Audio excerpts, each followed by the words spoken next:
আমাদের পাড়া আমাদের সমাধান ঘিরে উঠে আসছে একাধিক চাহিদা। রাস্তা থেকে নিকাশি কেউ কেউ আসছেন সরকারি ভাতা পাওয়ার দাবি নিয়ে।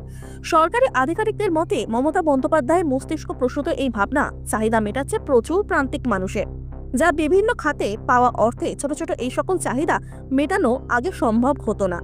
সম্প্রতি চণ্ডীতলা ব্লক 1 কৃষ্ণরামপুরের ধর্মতলা হসপিটাল মোড়ে এক প্রাথমিক বিদ্যালয়ের প্রাঙ্গণে 21, 27 ও 28 নম্বর বুথ নিয়ে ক্যাম্পের আয়োজন করা হয়। সেখানে সমস্যা জানাতে ভিড় উপচে পড়ে স্থানীয় মানুষের। পরিচালনায় পঞ্চায়েত সমিতির সহসভাপতি সনদ শানকি।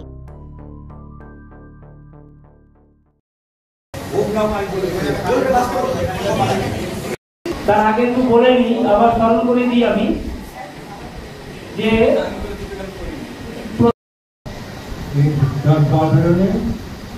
পুকুরে এবং বাড়ি জল ভরে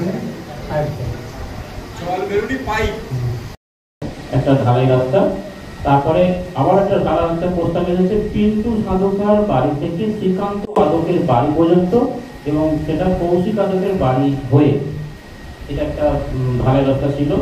তারপরে আপনারা একটা ঘাস স্টেপ পুকুরের ওখানে, যাতে পুকুরের করে দেওয়া হয়, নাবার করে দেওয়া হয়, ঘাস স্টেপ আগে সিঁড়ি করে দেওয়া হয়, সেই প্রস্তাব আপনারা দিয়েছেন।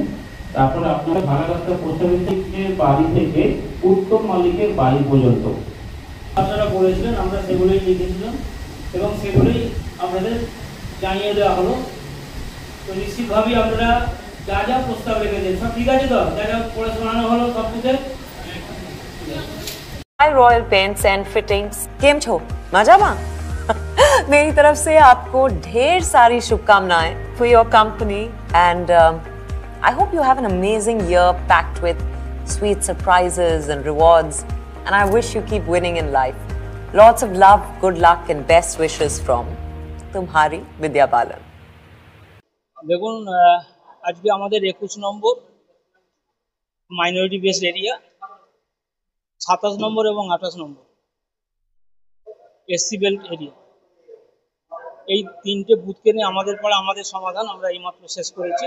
মূলত সেই সব কাজগুলো যেখানে চাষি ভাইরা আসার পর একটু রেস্ট নেওয়ার জন্যে ভাবে থাকে না, তো আমরা সেই কমিউনিটি সেট এটা উঠে এসেছে। যে ড্রেন, যেখানে ডেঙ্গুর একটা প্রকোপ থাকে, যাতে সেই ড্রেন তৈরি হয় এবং তার উপর কভার দেওয়া হয়, সেটা উঠেছে।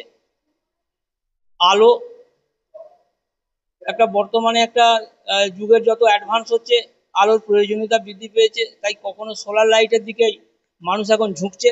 আমরা সোলার লাইটের প্রপোজাল পেয়েছি, আমরা ছোট ছোট রাস্তার প্রপোজাল পেয়েছি, এবং মেটে খাল, যেটা খুব গুরুত্বপূর্ণ জায়গা আমাদের। বিগত পানা এবং জলের তোড়েতে যোগাযোগ বিচ্ছিন্ন হয়ে পড়ে। প্রায় 1500 থেকে 2000 মানুষ জলবন্দী হয়ে আছে 15 থেকে 20 দিন। তারা অন্য প্রায় 1.5 কিলোমিটার দূর দিয়ে ঘুরে তাদেরকে আসতে হচ্ছে, বাচ্চাদের স্কুলে আসতে হচ্ছে। তো এইটা থেকে রিলিফ দেওয়ার জন্যে আমাদের পাড়া আমাদের সমাধান এই মুহূর্তে একটা গুরুত্বপূর্ণ রোল প্লে করছে। যেখানে কেন্দ্রীয় সরকার আর্থিক বঞ্চনা করছে বাংলাকে, সেখানে দিদিমণির ওই 10 লক্ষ টাকার মধ্য দিয়ে আমরা কাঠের পোলের তৈরির একটা সিদ্ধান্ত নিয়েছি, যাতে মানুষকে রিলিফ দেওয়া যায়। আমার বুথের থেকে 10টা আমরা জানিয়েছি, 15টা। আমাদের গ্রামে কয়েকটা পাকা রাস্তার জন্য বললাম, একটা খালের ওপরে মানে কাঠের পুল করার জন্য বললাম, আর কিছু ড্রেন ওপেন আছে সেইগুলো ঢাকনা দেওয়ার জন্য বললাম। এখনো পর্যন্ত যতদিন আপনি গ্রামে রয়েছেন, সম্পূর্ণ গ্রামে মানে উন্নয়নের ব্যবস্থা কতটা আপনি নিজে খুশি? অনেকই হয়েছে আমাদের পাড়ায়, অনেকই কাজ হয়েছে। সবটা এখনো হয়ে ওঠেনি? সবটা হয়ে ওঠেনি, তবে অনেক কাজ হয়েছে, বুঝছেন।